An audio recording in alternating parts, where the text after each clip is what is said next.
መልካም እሺ፣ አመሰግናለሁ። አርበኛ አብቴ ነኝ።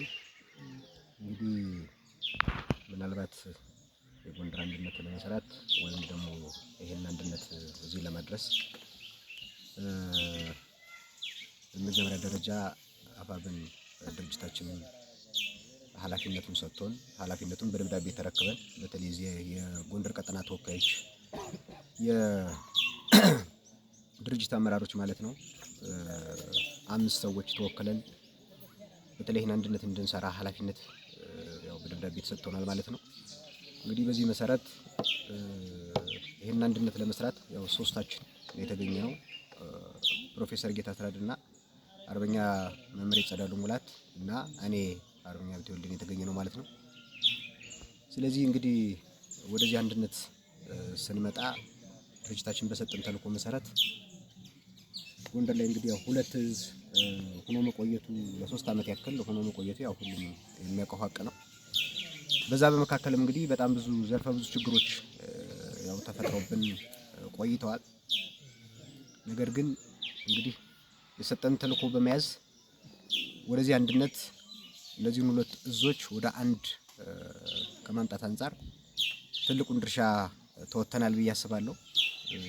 ስንወጣ እንግዲህ የነበረው ችግር በተለይ ከጉዞ ጋር ተያይዞ የነበረን አስቸጋሪ ሁኔታ በየመንገዱ ብዙ ጀግኖች እናንተ ውጡ፣ አመራሩ ይውጣ፣ አንድነቱን ይስራ፣ የጎንደር አንድነት ይሰራ፣ እኛ ግን አንወጣም እያሉ አንገት ለአንገት ተናንቀው ጠላት ከገደላቸው ይልቅ ጠላት ከጨፈጨፋቸው ይልቅ እንደ አባታቸው እንደ አፄ ቴዎድሮስ እጅ አንሰጥም በማለት ተተኳሻቸውንም ጨርሰው አመራር አውጥተው በራሳቸው ጥይት እየጠጡ ያለቁት በጣም ብዙ ናቸው።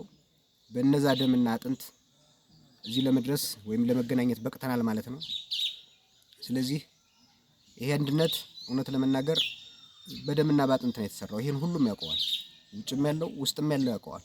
የገበርናቸው ልጆች የገበርነውን ሰራዊት ያለቀውን ሰራዊት ሁሉም ስለሚያውቀው በደምና በአጥንት የተሰራ አንድነት ነው።